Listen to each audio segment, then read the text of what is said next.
Okay. First and foremost, I want to talk about, without sticking to the point too much, you are the only female filmmaker that's showing at Bedford Falls this year. So I want to talk a bit about taking the responsibilities as a female director, because I speak often with male directors. So Hmm.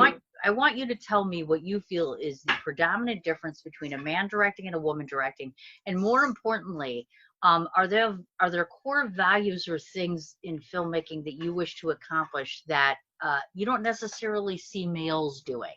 Not to say necessarily one's better than the other, but how is it varying? How is it different? Well, first of all, I think as a female, we have our emotions on our sleeves. We wear our emotions on our Absolutely. sleeves. Sure. So I feel like we're more apt to get those emotions from the actors and what we really want. Sure. And I don't think it's that much of a struggle for us because it's easy for us to convey to them Sure. how we want them to feel on camera. So I don't think it's a big struggle for us. I think it's actually a plus. Hmm. And also as an actress myself, I feel like I'm pretty adept at getting those emotions out and being able to know from techniques of what I really want and what I really want to see on camera. So yeah.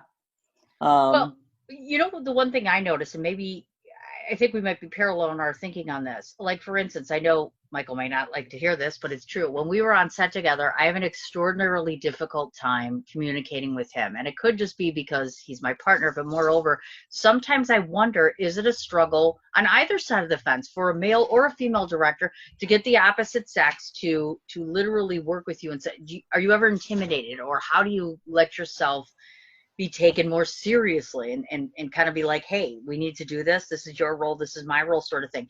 Does it ever become complicated for you on a set yeah, in that regard? yeah, it can be complicated because first of all, as a woman, they might not respect my decisions as readily as a male's most likely. I'm not trying to be sexist or anything, but sometimes it's kind of true. They kind of look at me like, no, you want me to do what? I mean, no, that's really not what it says here in the script. I Uh-huh.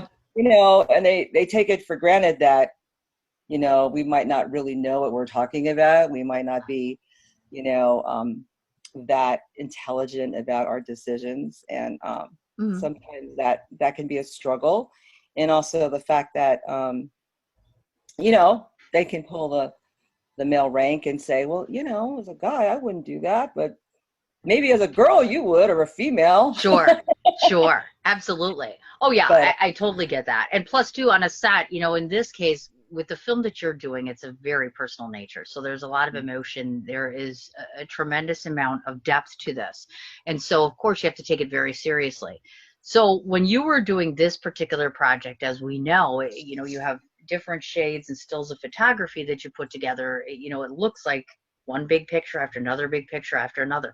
And that's a different dynamic than just traditional filmmaking. right. So why embark on something even harder? You know what I mean? Because you already have enough challenges walking in. So why take that leap, which you managed to do quite successfully, but why do something like that?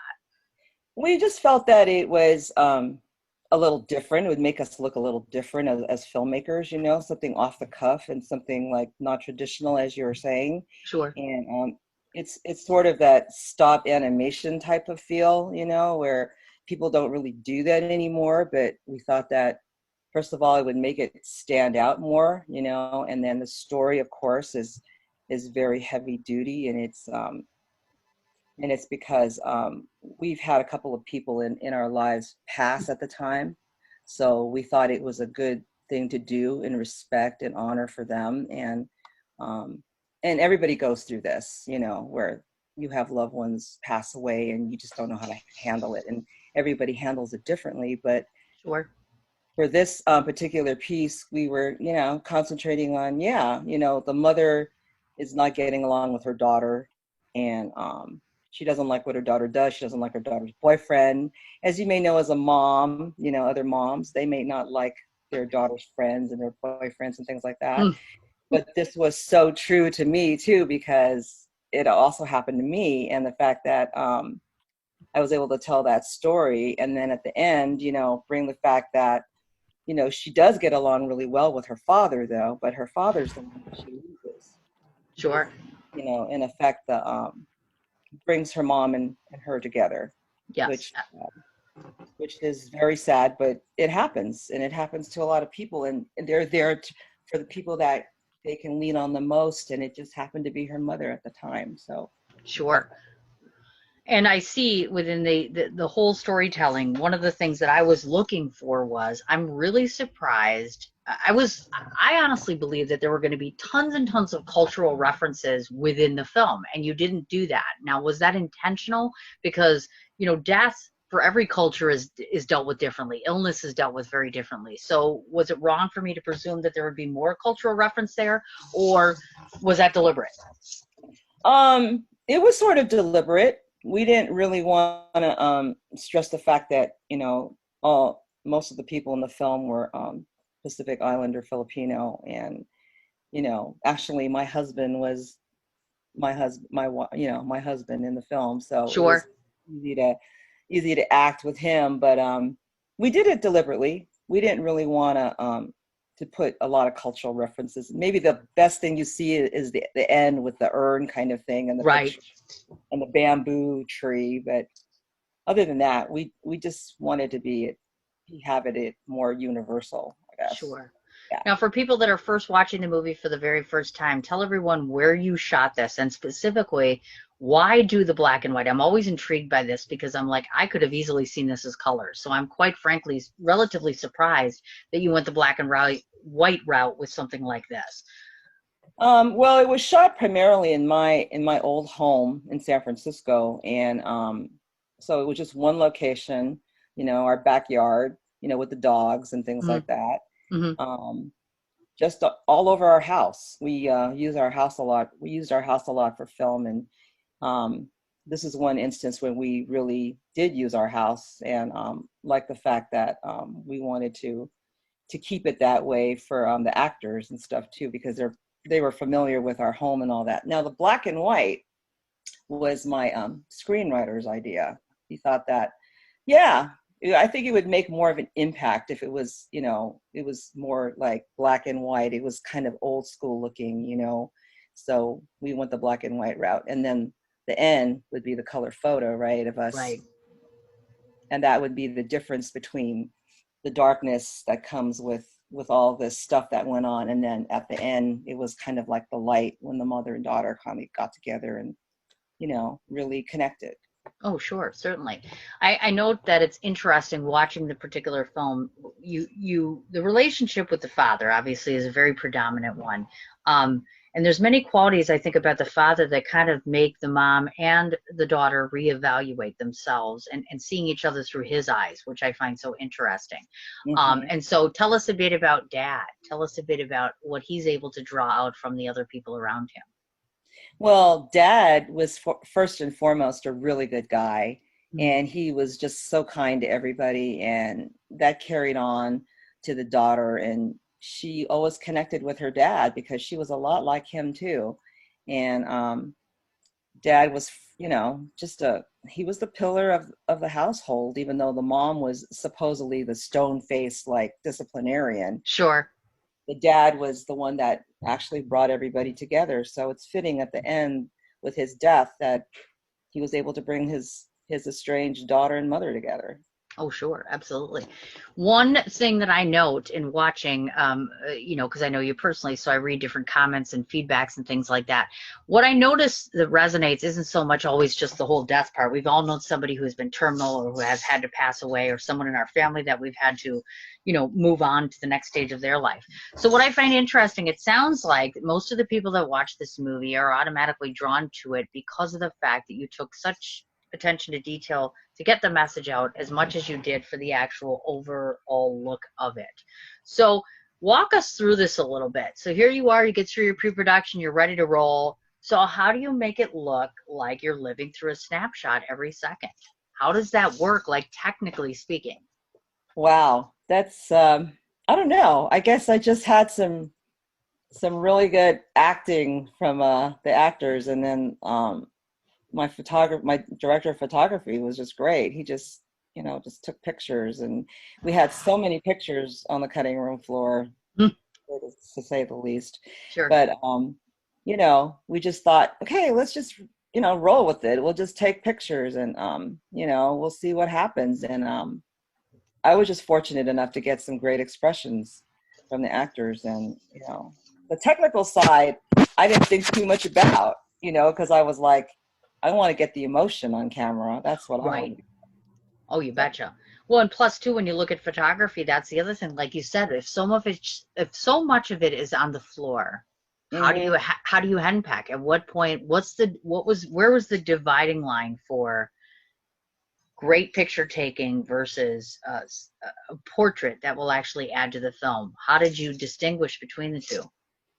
Um, that was kind of tough, actually, because there was some shots that, since there was so many shots that looked quite the same, Sure. differentiating, what would actually show the emotion was the hard part, and not having it be too long of a lengthy of a film. Sure. So my editor was really good about that, and actually I sat with him and we actually went through a lot of the footage and said, oh yeah, let's do it this way. Let's use this one instead of that one.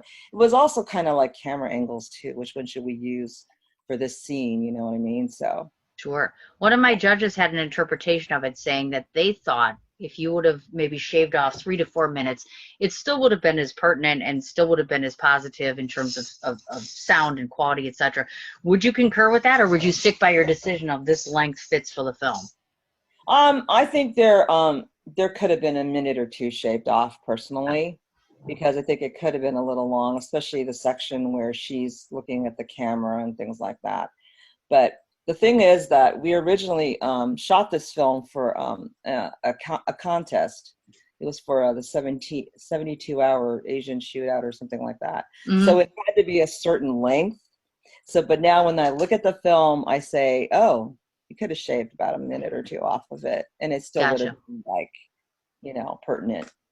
So, Now, we talked a bit about the audience response, so let's talk a bit about, because I know you've shot the circuit and you've had people looking at it, etc. So how are they embracing it, and how much success are you gaining from doing this sort of filmmaking?